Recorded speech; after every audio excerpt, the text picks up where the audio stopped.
कालू, अब तू और तेरी पत्नी इस घर से चले जाओ, अपना अलग घर बसाओ। हाँ कालू, अब तुम्हें और रानी को अपना अलग घर बसाना होगा। कब तक हम साथ में रहेंगे? और एक घर में गुजारा नहीं होता। कल सुबह होते ही अपना सामान उठा के चले जाओ। लेकिन भैया, भाभी, हम कहाँ जाएंगे? और ये घर हमारा भी तो है। माँ पिताजी ने हाथों से बनाया है, इस पे हमारा भी तो हक है। तू ज्यादा ना बोले कर। कालू, मैं बड़ा हूँ, तो इस घर पे मेरा पहला हक है। कल सुबह होते ही इस घर से दफा हो जाओ।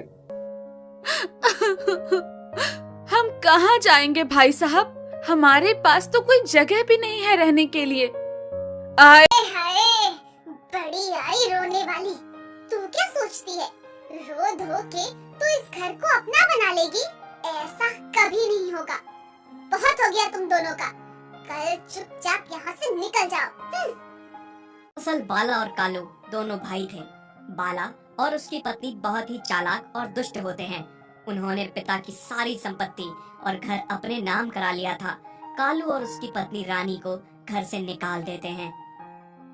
सुनिए जी, अब हम क्या करेंगे? कहाँ जाएंगे? तू चिंता न कर रानी, मैं कुछ करूँगा। कालू और रानी अगली सुबह घर से निकल जाते हैं और गांव में ही एक झोपड़ी बना लेते हैं। पहले तो कालू अपने खेतों में काम करता था, पर भाई की बेईमानी की वजह से उससे सारी खेती छिन गई थी।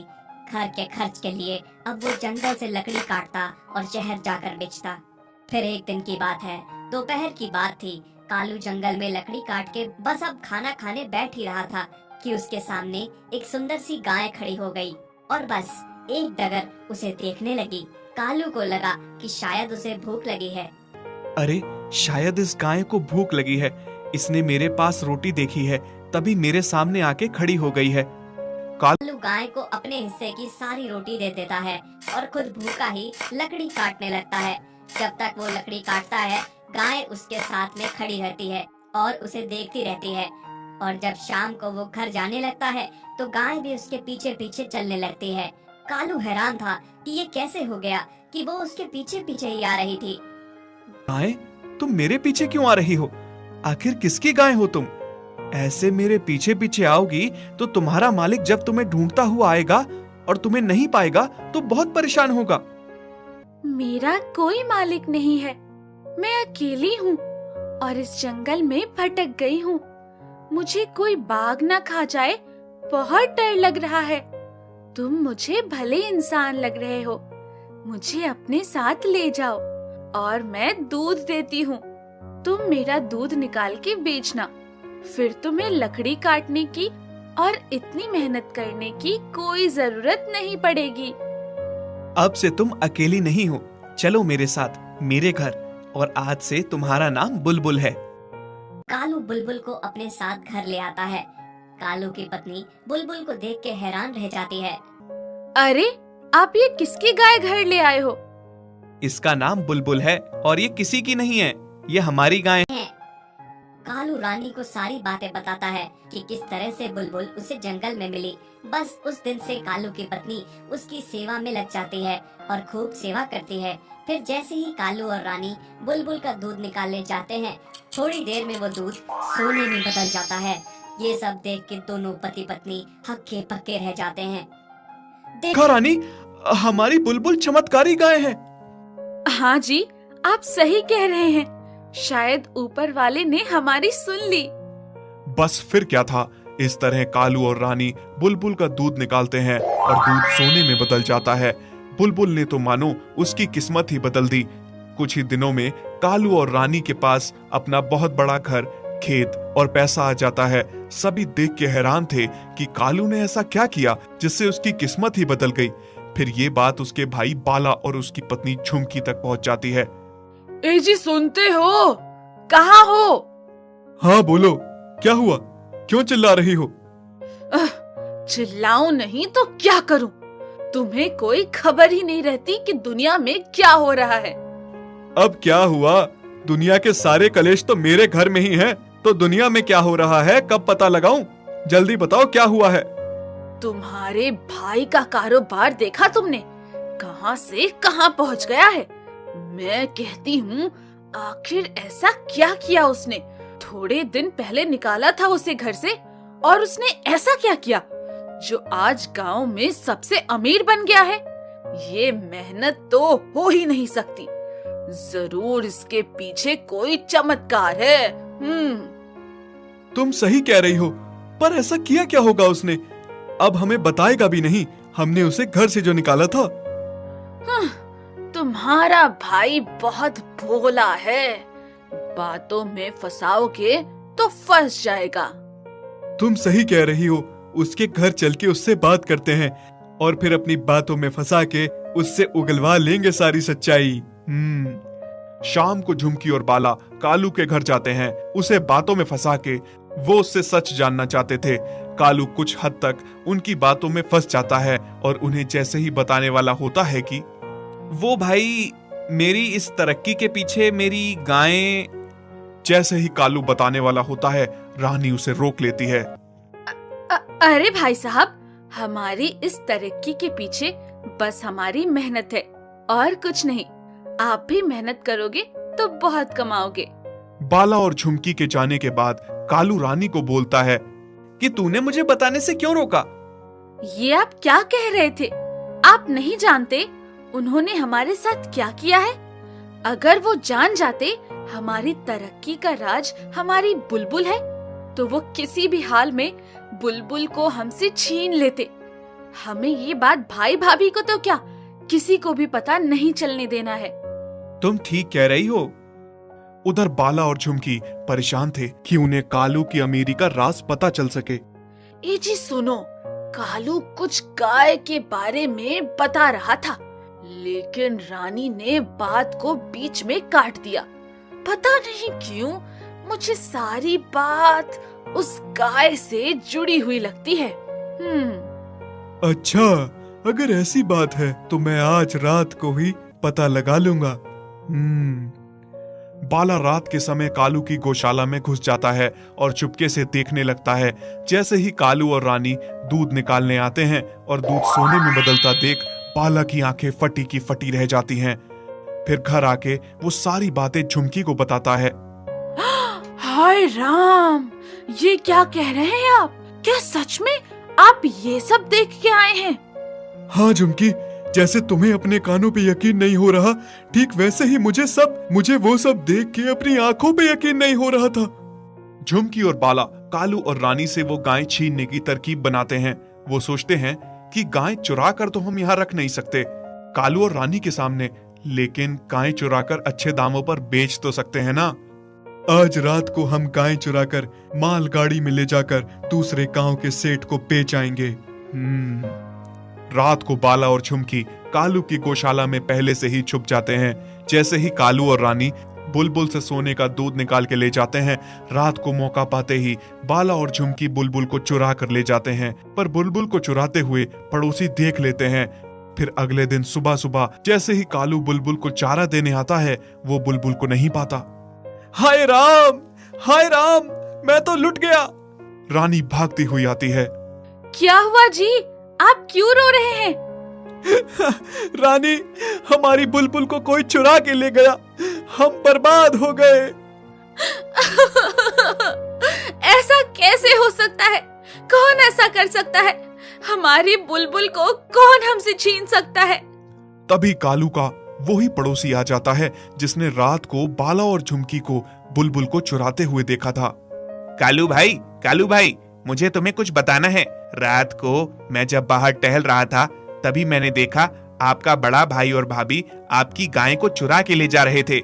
जब मैंने उसका पीछा किया तो देखा कि वो गाय को सुबह की मालगाड़ी में ले जाने वाले हैं। अभी तक तो वो लोग निकल गए होंगे, पर आप अगले स्टेशन पर गाड़ी रुकवाकर गाय को वापस पा सकते हो।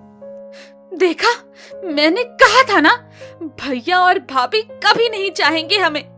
वो हमसे हर एक चीज को छीनना चाहते हैं और आज हमारी बुलबुल को छीन के ले गए। तुम चिंता न करो रानी, इस बार भाई साहब और भाभी हमसे कुछ नहीं छीन सकते। इसका तो उन्हें कड़ी से कड़ी सजा मिलेगी और हमारी बुलबुल हमारे पास होगी। उधर बाला और झुमकी बुलबुल को मालगाड़ी में ले जाकर बहुत खुश थे। ए जी, आज मैं बहुत खुश हूँ। एक तो कालू और रानी को बर्बाद करके, दूसरा इस गाय के लिए। इसे बेच के हम लाखों कमाएंगे। हाँ जमकी, खुश तो मैं भी बहुत हूँ। बहुत हवा में उड़ रहे थे ना दोनों, अब क्या करेंगे, अब तो बर्बाद हो गए। बस थोड़ी देर में अगले स्टेशन पर उतर के गाय को सेठ को बेच देंगे। तभी स्टेशन पे गाड़ी रुकती है और पुलिस वाले आके गाय को गाड़ी से बाहर उतारने लगते हैं। अरे अरे, आप ये क्या कर रहे हो? हमारी गाय को कहाँ ले जा रहे हो? हाँ, आप हमारी गाय को नीचे क्यों उतार रहे हैं? हम गाय कोई नहीं उतार रहे, तुम दोनों को भी गिरफ्तार कर रहे हैं। हाँ, पर हमने क्या किया है? आपको जरूर कोई गलतफहमी हुई है साहब। हमने कुछ नहीं किया। तभी पुलिस वाले पाला और झुमकी को गिरफ्तार कर लेते हैं और बुलबुल और कालू को रानी को सौंप देते हैं। बुलबुल, मेरी बुलबुल, तुम मुझे मिल गई। अब मैं तुम्हें खुद से कभी दूर नहीं जाने दूंगा। हाँ बुलबुल, अब हम तुम्हें कभी दूर नहीं होने देंगे। कालू मेरे भाई, हमें माफ कर दो, गलती हो गई। इतनी सी गलती के लिए क्या अपने भाई को गिरफ्तार करवाओगे क्या? हाँ कालू और रानी, रहम करो हम पे। आज के बाद ऐसी गलती कभी नहीं होगी। सुनिए जी, इस बार इन्हें माफ न करना। तुम सही कह रही हो रानी, इस बार की गलती इनकी माफी के लायक नहीं है। इन दोनों ने हमेशा हमारे साथ गलत किया, हमें घर से निकाला, सब कुछ छीना। अब हमारी बुलबुल को भी हमसे छीनना चाहते थे। ले जाओ दरोगा जी इन्हें और कड़ी से कड़ी सजा देना इन्हें। हरिया बैल बहुत ही मेहनती और ईमानदार होता है। बहुत साल पहले उसकी पत्नी की मौत हो गई थी।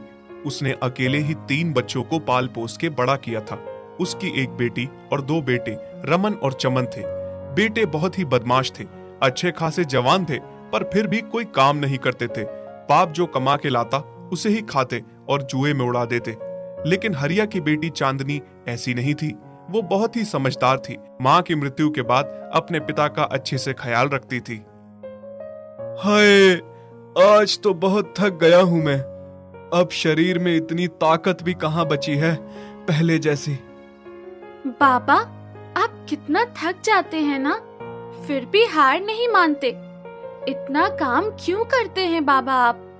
और इन दोनों को भी काम पे भेजा करो ना। अब कितने जवान हो गए हैं, अब इन्हें भी अपनी जिम्मेदारियों का एहसास होना चाहिए। कब तक आप इन्हें घर पे खिलाओगे? अरे ओ चांदनी, तू क्या जब देखो तब बाबा को हमारे खिलाफ भड़काती रहती है? तेरा खा रहे हैं क्या हम? हाँ, अगर तू बैठ के घर पे खा सकती है तो हमें खाने में क्या है? और वो भी जितना बाबा तेरे लिए करते हैं उतना हमारे लिए नहीं। हर एक चीज में बाबा तुझे हमसे आगे रखते हैं। हाँ, तू क्या सोचती है, हमें कुछ पता नहीं चलता क्या? हमें सब पता है। बाबा ने तेरे लिए कितने जेवर बनवाए हैं। हाँ? भैया, आप ऐसा क्यों कह रहे हो? मैं तो इसलिए कह रही हूँ कि कल को आपको भी अपनी जिम्मेदारियाँ उठानी पड़ेगी, सब देखना पड़ेगा। बस करो तुम लोग, आपस में लड़ना बंद करो। मत करो काम, लेकिन आपस में लड़ाई मत करो। और क्यों इसको इतना सताते हो? एक ही तो छोटी बहन है तुम्हारी। मैंने सिर्फ इसी के लिए जेवर नहीं बनवाए, तुम दोनों के लिए भी सब कुछ बना दिया है। कल को अगर मैं मर भी जाऊं तो तुम दोनों घर पे बैठ के खा सकते हो। दोनों भाई बहन से बहुत जलते थे। उन्हें लगता था कि उनके पिता बेटी को ज्यादा प्यार करते हैं। फिर एक दिन की बात है, चांदनी पानी लेने अपनी सहेली के साथ गई थी। उसकी सहेली नीमा उसके भाई चमन की मंगेतर थी। वो चांदनी को बताती है, चांदनी, मुझे तुमसे कुछ बात करनी है। हाँ भाभी, कहो ना, क्या कहना चाहती हो? चांदनी, मैं तुम्हारे भाई से शादी नहीं करूंगी। क्या? पर क्यों? भाभी, तुम ऐसा क्यों कह रही हो? लोग मुझे आके सुनाते थे चमन के बारे में कि वो जुआ खेलता है, कोई काम नहीं करता। मैंने कभी लोगों की बातों पे यकीन नहीं किया, पर आज मैं खुद अपनी आंखों से देख के आ रही हूँ। चौराहे पे दोनों भाई आवारा और बुरे लोगों के साथ जुआ खेल रहे थे। इसलिए मैं ये शादी नहीं करूंगी। चमन कभी कोई जिम्मेदारी अच्छे से नहीं निभा पाएगा। चांदनी, तुम बुरा मत मानना, हमारी दोस्ती वैसी की वैसी ही रहेगी, पर मैं ये शादी नहीं कर सकती। ये कह के नीमा वहां से चली जाती है। चांदनी अपने भाइयों की करतूतों पे बहुत दुखी होती है। फिर घर आके चांदनी सारी बात अपने पिता को बताती है, लेकिन चांदनी का पिता हरिया ये बात बर्दाश्त नहीं कर पाता। उसे यकीन नहीं हो रहा था कि उसके बेटे इतना और इस हद तक गिर सकते हैं। शाम को जब चमन और रमन घर आते हैं, ये क्या सुन रहा हूं मैं? क्या हुआ पिताजी? किस बारे में बात कर रहे हैं आप? मैंने तुम लोगों को पालने में कहां कमी छोड़ी, बताओ। तुम्हारी माँ की मृत्यु के बाद मैंने दूसरी शादी नहीं की। मैंने सोचा प्यार बढ़ जाएगा, तुम लोगों को कभी किसी चीज की कमी नहीं होने दी। इतने बड़े बड़े हो गए तुम लोग, कभी काम में हाथ बटाने में भी नहीं कहा, फिर भी तुम दोनों ने ये सिला दिया। पर पिताजी, हुआ क्या? आप हमें इतना क्यों सुना रहे हैं? हरिया दोनों को सारी बात बताता है और साथ में ये भी कहता है, अब से तुम भी घर का खर्चा चलाओगे। मैं सेठ से तुम्हारे काम की बात करूंगा। हाँ तो क्या हुआ अगर जुआ खेल भी लिए तो? कौन सी बड़ी बात हो गई? दुनिया खेलती है। मुझे तो लगता है ये रिश्ता टूटा इस चांदनी की वजह से ही है। इसी ने नीमा को भी भड़काया होगा, जैसा ये आपको हमारे खिलाफ भड़काती है। वरना नीमा को कैसे पता चलता भला, हैं? ये कैसी बातें कर रहे हैं भैया आप? मैं भला ऐसा क्यों करूंगी? अपने ही भाई का रिश्ता क्यों तोड़वाऊंगी? हाँ हाँ, तू जैसे दूध की धुली हुई है ना। भाई ठीक कह रहा है। पिताजी, हम भी कोई काम नहीं करेंगे। जैसे ये चांदनी घर पे बैठ के खाती है, हम भी वैसे ही खाएंगे। हम कोई काम नहीं करेंगे। हरिया ये सारी चीजें बर्दाश्त नहीं कर पाता। बस उसी दिन से वो बीमार रहने लगा। पर दोनों बेटों को तो जैसे कोई फर्क ही नहीं पड़ रहा था बाप की बीमारी से। जिस बाप ने सारी उम्र उन्हें इतना प्यार से पाला पोसा, जिसके लिए इतना कुछ किया, आज वो बेटे बाप का हाल तक नहीं पूछ के राजी थे। दोनों सुबह सुबह जुआ खेलने निकल जाते और नशे की हालत में शाम को घर लौटते। अब बाबा की दवाइयों के लिए मुझे ही सेठ के पास काम करने जाना होगा। भाई तो कुछ करेंगे नहीं। चांदनी बाप की दवाइयों के लिए उसी सेठ के पास काम करने लगी, जिसके पास बरसों से उसका बाप काम करता आया था। फिर कुछ दिन में हरिया अपनी बीमारी के आगे घुटने टेक देता है और मर जाता है। हरिया की अर्थी एक तरफ पड़ी होती है और दोनों बेटे नशे में धुत बाहर घूम रहे होते हैं। बाबा, आप क्यों छोड़ के चले गए मुझे? अब मेरा कौन होगा? और ऊपर से भाई पता नहीं कहाँ है। उन्हें तो जैसे कोई फिक्र ही नहीं कि आपकी अर्थी घर पे पड़ी है। फिर थोड़ी देर में चमन और रमन आते हैं। बाप की अर्थी उठा के अंतिम संस्कार के लिए ले जाने लगते हैं। तभी रास्ते में सेठ अर्थी रोक लेता है, जिसके पास हरिया काम किया करता था। मैं इसका अंतिम संस्कार नहीं होने दूंगा। क्या? ये आप क्या कह रहे हैं? क्यों नहीं होने देंगे संस्कार? क्योंकि हरिया ने मुझसे लाखों रुपए का कर्ज लिया था और वो लौटाया भी नहीं। वो तो मर गया, पर तुम दोनों उसके बेटे हो। तुम्हारा फर्ज बनता है उसका कर्ज उतारना। हम? भला हम कैसे आपका लाखों का कर्ज उतारेंगे? हमारे पास तो कुछ भी नहीं है देने को। पैसे नहीं है तो घर तो दो ना। तुम्हारे पिता ने मरने से पहले तुम दोनों के लिए नया घर बनवाया है। उन्हें बेच के मेरे पैसे पूरे करो, वरना मैं अर्थी को एक कदम भी आगे नहीं बढ़ने दूंगा। क्या? घर बेच दे हम? क्यों घर बेचें? हमने थोड़ी ना कर्जा लिया था। घर बेच देंगे तो खुद क्या करेंगे? हम घर नहीं बेचने वाले, भले ही संस्कार हो या ना हो। हम अर्थी नीचे छोड़ रहे हैं। पीछे खड़ी चांदनी जब से सब सुन रही थी तो वो बहुत दुखी होती है और जल्दी से घर जाकर वो सारे गहने ले आती है जो उसके पिता ने उसकी शादी के लिए बनवाए थे। सेठ जी, ये लीजिए, ये गहने रख लीजिए। बाकी के पैसे मैं आपके पास काम करके चुका दूंगी, पर मेहरबानी करके मेरे पिता की अर्थी ना रोकिए। उनका अंतिम संस्कार होने दीजिए। सेठ कहने नहीं लेता और कहता है, बेटी, मैं तो बस आजमा रहा था। कि हरिया के बेटों में जरा भी शर्म है या नहीं, लेकिन उनमें तो बिल्कुल भी शर्म नहीं है। हरिया ने मुझसे कहा था कि उसे पता चल गया था कि उसके बेटे नालायक हैं, इसलिए उसने कहा था जब वो मर जाए तो मैं तुम तीनों को परखूं। जिन बेटों के लिए उसने क्या कुछ नहीं किया, आज उन्होंने ये सिला दिया। सेठ बताता है हरिया ने उससे कोई कर्ज नहीं लिया, बल्कि उसने हरिया के लाखों रुपए देने हैं।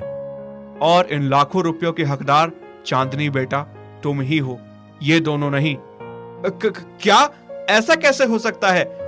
हमें माफ कर दीजिए, हमसे बहुत बड़ी भूल हो गई सेठ जी। सेठ उन दोनों की एक नहीं सुनता और हरिया का चांदनी के साथ मिलके अंतिम संस्कार करवाता है, फिर सारे पैसे चांदनी को दे देता है।